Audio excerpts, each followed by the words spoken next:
Hello my dear students, कैसे हो आप सब। मैं Lokesh Agarwal accounts by triple A में एक बार फिर आपका स्वागत करता हूं। दोस्तों, आज हम लोग डिस्कस करने जा रहे हैं डिडक्शन चैप्टर के इनकम टैक्स में कुछ लास्ट के टॉपिक्स। एक तो सेक्शन 80 टीटीए टीटीबी जो कि इंटरेस्ट इनकम से रिलेटेड है, और दूसरा 80 क्यूक्यूबी आरआरबी, ये रॉयल्टी इनकम से रिलेटेड है। तो लास्ट 4 सेक्शंस आज हम कवर करने वाले हैं। इसके बाद हमारा डिडक्शन का टॉपिक कंप्लीट हो जाएगा, फिर हम इसके कुछ सवाल करेंगे नेक्स्ट वीक से। आइए जरा देखते हैं क्या था इसमें। बेटा सबसे पहले टीटीए और टीटीबी हैं किस चीज के, ये बेटा इंटरेस्ट के सेक्शंस हैं, यानी कि इनके अंदर जो हमें इंटरेस्ट से इनकम मिलती है ना, अदर सोर्सेज के चैप्टर में बैंक से, सेविंग अकाउंट से, फिक्स डिपॉजिट से, उस इंटरेस्ट वाला टॉपिक कवर हो रहा है। बेटा डिबेंचर वेंचर पे जो इंटरेस्ट मिलता है उसकी डिडक्शन नहीं है, किस चीज की है आओ जरा देखते हैं। मैंने 80 टीटीए और टीटीबी दोनों को सामने लिखा है, जरा ध्यान से पढ़ेंगे। 80 टीटीए किन किन को मिल सकता है, ये सीनियर सिटीजन को भी मिलता है। सीनियर सिटीजन का मतलब 60 साल से ऊपर वाले लोग, और नॉन सीनियर सिटीजन यानी कि हम लोगों के बारे में भी बात चल रही है, ठीक है, जो 60 साल से कम है। लेकिन टीटीबी केवल उन्हीं लोगों को मिलेगा जो सीनियर सिटीजन है, यानी 60 साल से ऊपर वालों के लिए। तो बेटा टीटीए में सब लोग कवर हैं, और टीटीबी में केवल 60 साल से ऊपर वाले लोग कवर हैं। आ रहा होगा समझ में। किस चीज की डिडक्शन मिलेगी बेटा, जब आप लोगों ने income from other sources count किया होगा तो वहां पे interest from saving bank account as it is लाके जोड़ लिया होगा।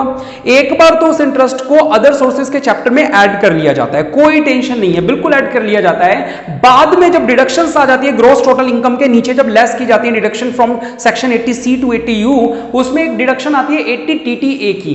80 टीटीए में इंटरेस्ट फ्रॉम सेविंग अकाउंट का जितना भी आपको इंटरेस्ट मिला होता है, मैक्सिमम लिमिट 10,000 तक की छूट मिल जाती है। यानी बैंक में जो सेविंग अकाउंट है बेटा, उस पे जो अपन को इंटरेस्ट मिलता है, जो जनरली अपन लोगों के बैलेंस में 20, 30, 40 या 200, 300 रुपए तक मिलता है, क्योंकि बैलेंस इतना रखते हैं बैंक में सेविंग अकाउंट में, तो वो जो इंटरेस्ट मिलता है वो पहले तो अदर सोर्सेज में काउंट हो गया, बाद में सेक्शन 80 टीटीए के नाम से डिडक्शन के चैप्टर में उसकी डिडक्शन मिल जाती है। लेकिन मैक्सिमम छूट कहां तक है, 10,000। यानी अगर किसी का इंटरेस्ट इनकम अगर थी ऊपर 11,500, तो ऊपर अदर सोर्सेज में तो 11,500 आ जाएगी, लेकिन जब डिडक्शन माइनस करोगे तो वो 10,000 की ही मिलेगी, ठीक है।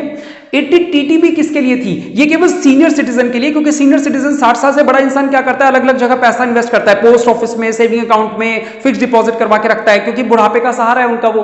तो उनके लिए एक अलग से सेक्शन लाया गया, अभी 2-3 साल 4 साल पहले लाया गया था, पहले नहीं था सेक्शन।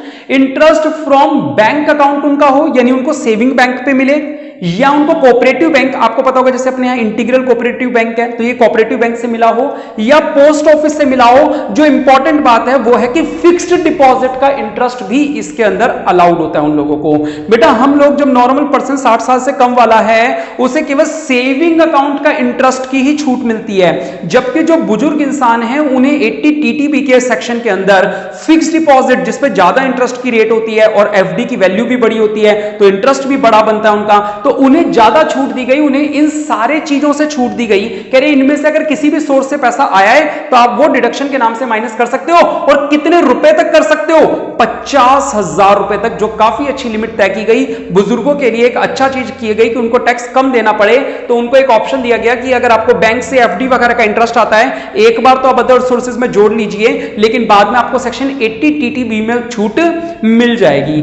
लेकिन इस कंडीशन के साथ लगाते ही उन्होंने एक बात कहा कि सीनियर सिटीजन तो अब दोनों में क्लेम कर सकता है, 80 टीटीए में भी, बी में भी। तो कोई क्या कहेगा, सर मेरे को सेविंग अकाउंट की छूट तो दे दो इसमें, और एफडी की छूट दे दो इसमें। उसने दोनों जगह क्लेम कर ली, तो सरकार ने कहा नहीं नहीं, अगर आप 80 टीटीबी वाली लिमिट में जाते हो तो आपके लिए 80 टीटीए वाला सेक्शन ब्लॉक हो जाएगा। यानी सीनियर सिटीजन के पास चॉइस तो दोनों की है, लेकिन अगर वो टीटीबी में चले जाता है तो टीटीए वाला ऑप्शन नहीं मिलेगा, और ऑब्वियसली सीनियर सिटीजन कौन सा चूज करेगा, 80 टीटीबी, क्योंकि उसमें 50,000 की लिमिट है। यानी सीनियर सिटीजन का कोई भी टॉपिक हो तो वहां टीटीबी ही लगाना है, और टीटीबी लगाने के बाद टीटीए उसके लिए यूजलेस हो जाता है बेटा, है ना। चलो, तो ये तो था सेक्शन 80। अब हम बात कर रहे हैं सेक्शन 80 क्यूक्यूबी की और 80 आरआरबी की। अब इन दोनों टॉपिक की बात कर लेते हैं। ये है हमारी रॉयल्टी इनकम्स बेटा, ठीक है। तो रॉयल्टी इनकम में क्या है बेटा, एक है क्यूक्यूबी, आप ऐसे याद रख लेना, एक है आरआरबी। ये दोनों रॉयल्टी है। एक रॉयल्टी किसको मिल रही है, बुक के ऑथर को, जो किताबें लिखते हैं उनके ऑथर्स को जो रॉयल्टी मिलती है उसे कौन सी में बोलते हैं, 80 क्यूक्यूबी में, ठीक है। क्यों लिखी आपने बुक, क्यूक्यूबी में कौन सी वाली रॉयल्टी आएगी आपकी, क्यों लिखी आपने बुक, समझ गए। और 80 आरआरबी में कौन सी आएगी, आपकी रॉयल्टी ऑन पेटेंट्स आएगी। तो याद रख लेना, बी वाला बुक के लिए है, बी तो खैर दोनों में है, क्यों लिखी है आपने बुक ऐसे याद रख लीजिएगा क्यूबी को, और आरआरबी जो है वो रॉयल्टी किसके लिए बेटा, पेटेंट्स के लिए है। इस वाली रॉयल्टी की बात करी जाए, ऑथर्स वाली जो रॉयल्टी है, तो क्या कंडीशंस है इसके अंदर। पहली बात ये डिडक्शन, इनकम तो देखो अदर सोर्सेज में काउंट हो चुकी होगी पहले, यानी जब इसकी डिडक्शन मिलेगी तो पहले तो इनकम आपकी अदर सोर्सेज वाले टॉपिक में काउंट हो गई होगी।